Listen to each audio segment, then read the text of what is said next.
of any foreigner, the relationship Mexicans have with the dead can seem a bit strange.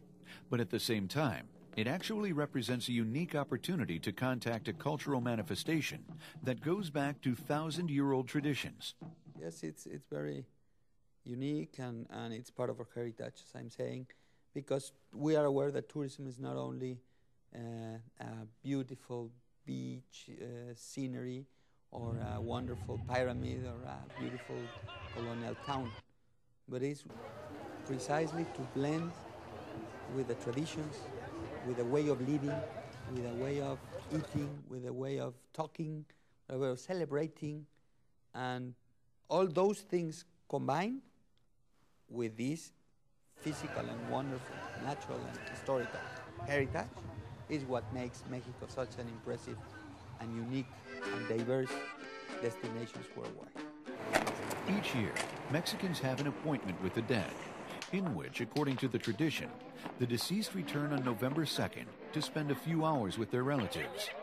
It's a moment when respect and love come together, and of course, the enjoyment of the tradition. I think it's a very healthy celebration for children, parents, and grandparents,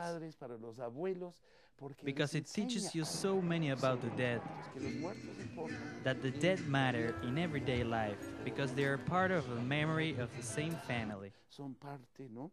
They are part of the heritage from the past that we now live in the present. For Mexicans, death is not the end of the road, but simply an intermediate phase in the cycle of life. The Day of the Dead is the perfect occasion to reinforce that belief, to prove that the dead are not gone. They are still here so that their loved ones can speak to them, feed them, and give them the attention they deserve. The tradition of the Day of the Dead goes back to indigenous cultures that subsequently was founded after the arrival of the Spaniards based upon Catholic beliefs.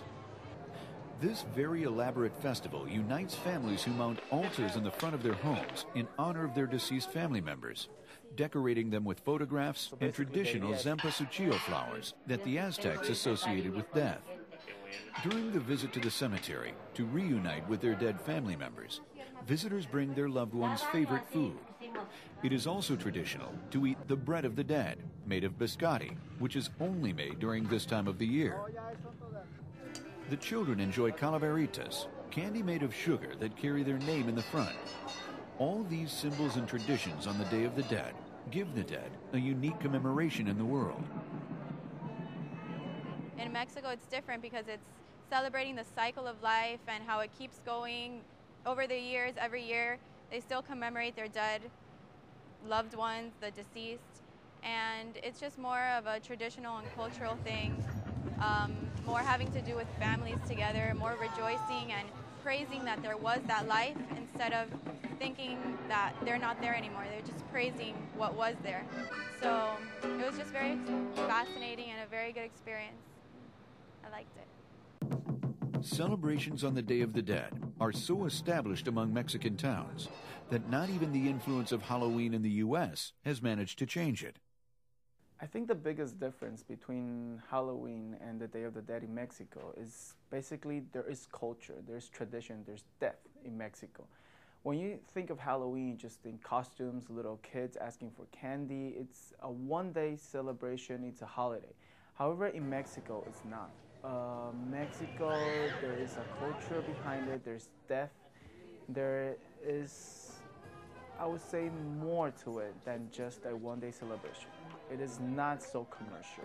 It has a tradition to it. The Day of the Dead is a very unique and a very profound and deep tradition that our people have throughout the year. It's part of the emotion and part of the experience that a visitor may have to see how Mexicans have that approach, unique approach to death. After 48 hours of courting the dead with songs, food, dances, music, and laughter, Mexicans return to their routine tasks with the joy of having shared a few hours